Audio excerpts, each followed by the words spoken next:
Hello, good day. Welcome to the 1 Minute Astro Guide. Today we are looking at how to process photos in Siril. To start, click Open. Here you want to open the stacked file that you would like to edit. The first thing I do is background extraction to remove gradients. So click Image Processing, Background Extraction, Generate, and Apply. Next we want to do Color Correction. So Image Processing, Color Collaboration, Photometric option, type the name of the object, which for me is NGC2070. Make sure your setting is right. Click OK.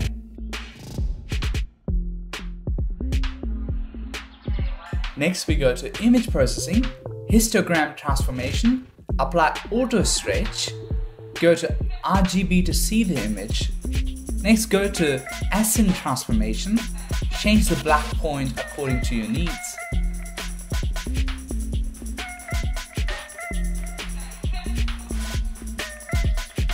Next, go to Image Processing, Color Saturation, increase the saturation as desired, and there we have it. This photo is ready to go to Photoshop for more work. Well, I hope you have enjoyed this. If so, please subscribe.